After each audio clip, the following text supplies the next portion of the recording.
Straight ahead on OC News, loved ones and community members gather at Anaheim Stadium to say goodbye to 3 members of an Orange County family who died in a helicopter crash that also killed Kobe Bryant. We'll go live to the scene.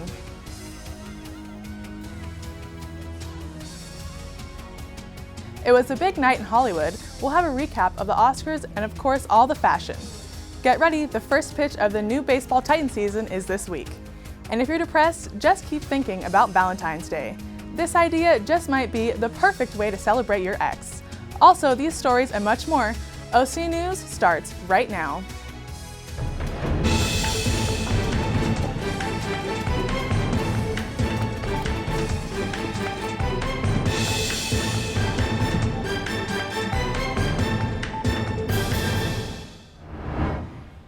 Thank you for joining us at OC News. I'm Tian Williams. OC News is brought to you by the broadcast journalism students at Cal State Fullerton. A public memorial is underway at the hour at Anaheim Stadium for 3 members of the same family who died in a helicopter crash that also killed Kobe Bryant and his daughter. John Altobelli, his wife Carrie, and his daughter Alyssa were on their way to a basketball tournament when the helicopter crashed. Yes. We are live here in Anaheim, California at the Angel Stadium. Skies are clear today, but it could not be a darker day. Thousands have gathered to mourn the loss of Orange County residents John Altobelli, his wife Carrie, and daughter Alyssa. Now, there were just 3 aboard the helicopter crash that claimed 9 lives, including that of Kobe and Gianna Bryant. Now, the crash occurred just weeks ago. The reason for the crash is unknown. They were en route to a sporting event at the Mamba Sports Academy. Now, everyone here has really just gathered today to celebrate the lives of the Altobelli family and the impact that they have made to all those in Orange County and around the world. There are many memorials set to happen. The next one is February 24th in honor of Kobe and Gianna Bryant, a tribute to their jerseys, 2/24. That's all I have for you guys. Reporting from Anaheim, I'm Elizabeth Manzo for OC News. Our greatest condolences are with all those affected by this tragedy. Now back to you two in the studio. 135 people have now tested positive for the coronavirus aboard the Diamond Princess cruise ship in Tokyo, with at least 24 of them being Americans. Indian crew members on board are beginning to appeal to the Indian government for help as well, stating that there were 160 Indian workers on board who are not being properly segregated from the virus and must be saved. The numbers continue to rise as Japanese authorities are working to test hundreds of passengers for the virus as they remain docked at harbor south of Tokyo. Australian researchers have claimed the discovery of a breakthrough they say will cure the global spread of coronavirus. Experts at the New South Wales Health Pathology Lab have announced a successful reproduction of the coronavirus cell. Their work will increase the accuracy and speed of diagnosing cases, aiding the fight in stopping the virus. Despite travel regulations, cases of the coronavirus continue to pop up in the United States. Cases of the virus have now been confirmed in California, Arizona, Illinois, Massachusetts, Wisconsin, and Washington. 10 of them were imported cases from Wuhan, with 2 or more being acquired from close contact with those infected. The first American has just died from the coronavirus in Wuhan, and with the virus continuing to spread, health officials are worried of more outbreaks in the U.S. President Donald Trump submitted his $4.8 trillion budget to Congress today, proposing increased spending on the military, NASA, and $2 billion request for the border wall. The plan would cut $492 billion from domestic programs like student loan assistance, Medicaid, and food stamps. In the unlikely chance of passing through the Democrat-controlled House, the budget would also cut the Environmental Protection Agencies by 26%. House Budget Director Russ Vought stated lawmakers have ignored the president's budget cuts for the past 3 years. Trump's budget plan reflects last-minute efforts to leave financial impact before the end of his current term. The plan aims to eliminate the country's deficit in 15 years. And now let's take a look at what's going on in the presidential campaign trail and see who got sent home packing from the White House. Our segment reporter Dolores Alvarez has the story. Thanks, guys. Breaking news in the Iowa caucus. We just received word that there has been a fallout in the count.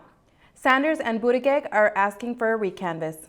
This leaves the results for the 2020 presidential primary election up in the air, really. Here's what we have so far. For the Democrats, Pete Buttigieg is in the lead with 13 delegates. Bernie Sanders in second with 12, Elizabeth Warren in third with 8, and Joe Biden in fourth with 6 delegates. For the Republicans, Donald Trump leads with 39 delegates, Bill Weld with 1, and Joe Walsh with 0.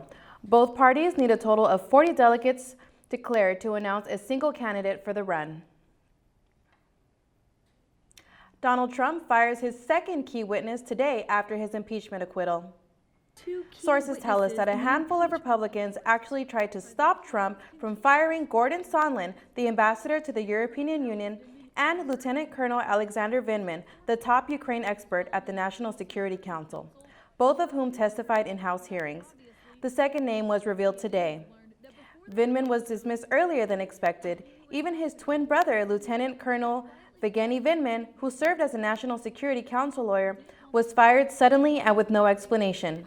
Trump's press secretary said in a statement, quote, "It was necessary and we are fleshing out the pipes," unquote. I'm Dolores Alvarez, and that's it for politics. Back to you at the news desk. A lawyer, Melissa Romines, was accused of illegally selling firearms to an ATF agent without a license. She sold around $2,600 worth of firearm. In addition to the sale, she was also accused of dispersing 111 grams of methamphetamine. Coming up, everything you missed from the 2020 Oscars, from the night's top winners to the fashion trendsetters, we have the scoop on all the details when we return. Don't go away.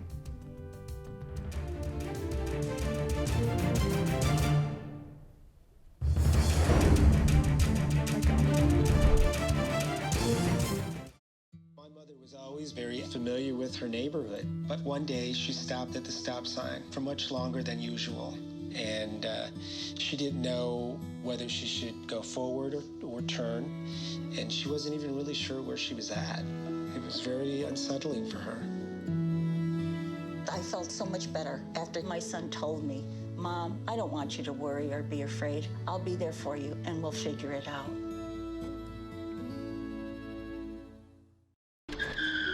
If I could go back and change it all, I would. I think I'm gonna miss you the most. I'm sorry. I'm so sorry. I'm so sorry. Maybe it's just the little moments. If I could go back and change it all, if I could go back, I would. But I can't. My mother was always very familiar with her neighborhood, but one day she stopped at the stop sign for much longer than usual. And she didn't know whether she should go forward or turn, and she wasn't even really sure where she was at. It was very unsettling for her. I felt so much better after my son told me, "Mom, I don't want you to worry or be afraid. I'll be there for you and we'll figure it out." The celebrating continues in Hollywood. There were surprises, a few misses, and a lot of incredible gorgeous Oscar gowns. We go now to our entertainment anchor, Monique Barrios, who has a wrap-up of everything Oscar-related. Monique? Oscars was a great time. There is a lot of trending topics, but the one I want to focus on is Natalie Portman.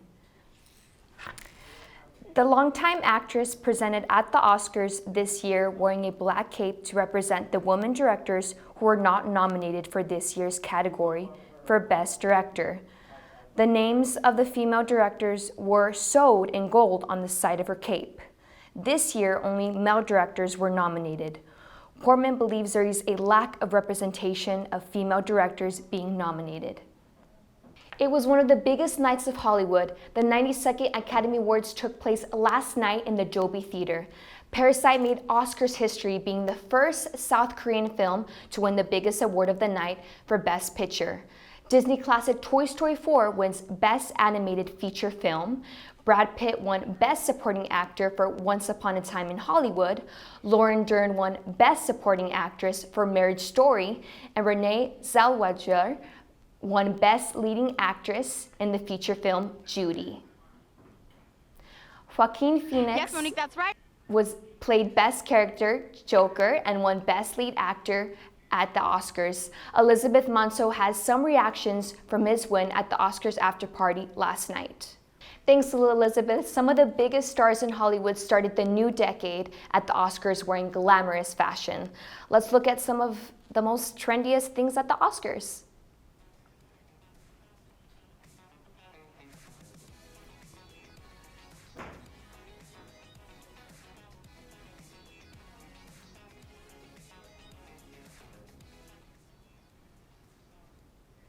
And that's it in the world of entertainment. Back to you, Tian. The first celebration of Black History Month was in January 1970 at Kent State University, but it was not nationally recognized until 1976. Today we celebrate in the month of February. To kick it off, the university held a reception to celebrate the Black Titan student body and community. Our reporter Jay brings that to us. In honor of Black History Month and the community of Black students and faculty on campus, President Fran Virgie and his wife Julie hosted the Black History Month celebration.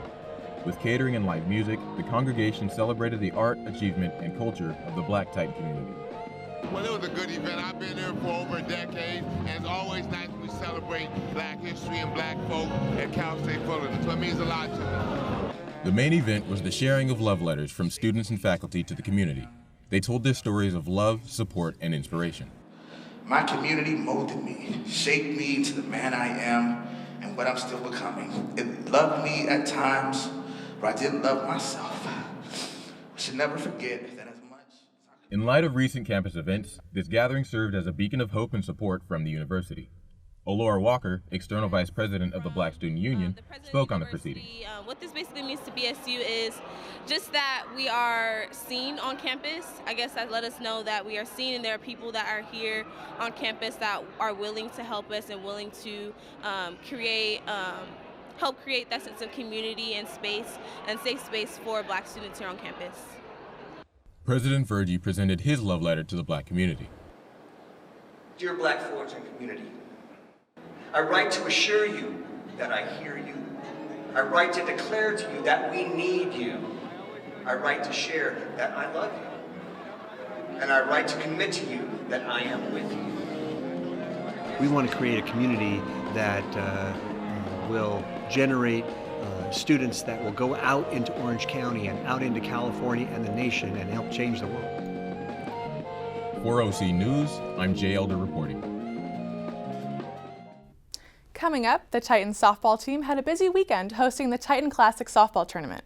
We'll check in with Melissa Sanchez to see how they did.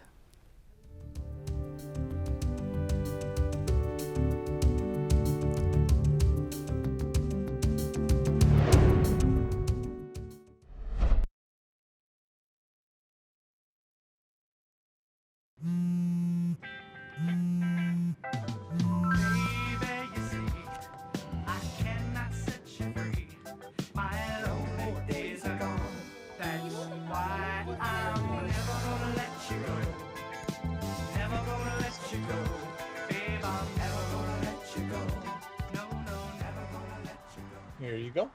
Thank you. Thank you.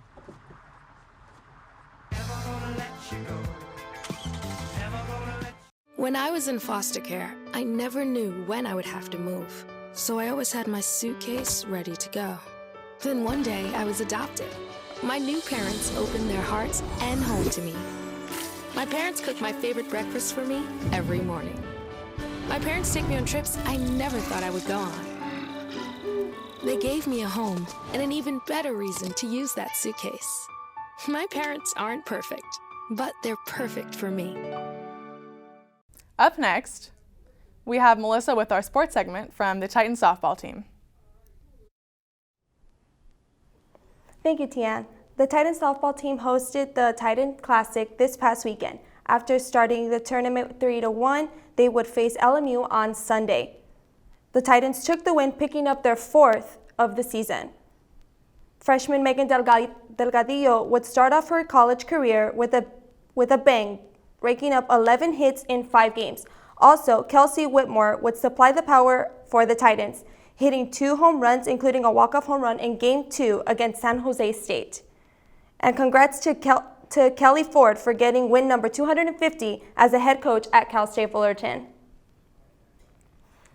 After defeating UC Riverside last week, the men's basketball team looked to continue their momentum when they hosted UC Davis on Saturday. In the last 5 minutes of the second half, the Titans cut the lead 70-67.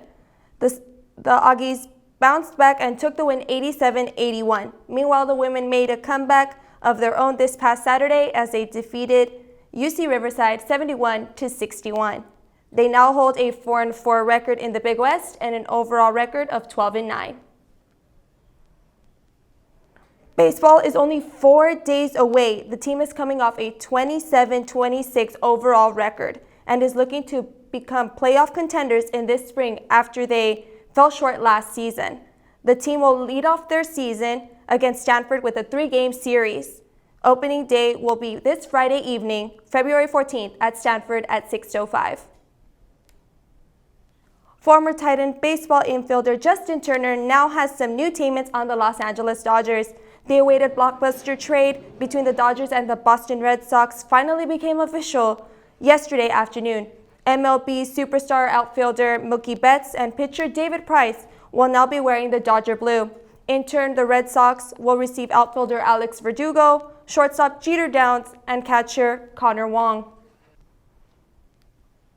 Also, Philip Rivers is no longer a Charger. The longtime franchise quarterback ends a 16-year run with the Bolts. He'll be a top free agent that will be targeted during the offseason. That's all for sports. Back to you, Tian. With Valentine's Day right around the corner, there's a unique event for the brokenhearted. 2 zoos in Texas will name a cockroach after your ex. And if that isn't convincing enough, you can even watch it be fed to an animal. The Quit Bugging Me event will be live streamed for free at the El Paso Zoo, but a donation is suggested. The San Antonio Zoo will be charging a $5 fee. And as an extra incentive, for every $1,000 raised, the El Paso Zoo director will eat a cockroach. The Bronx Zoo is also getting in on the fun, but with a slightly different twist. For just $15, you can name a Madagascar hissing cockroach in your ex's honor. The Bronx Zoo will mail you a certificate of proof of purchase of your newly named six-legged friend. That's all we have for you today, folks. Thanks so much for joining me. I'm Tian Williams, and this is OC News. Follow us on Instagram and Twitter at OC News CSUF for updates on breaking news. Thank you and goodbye.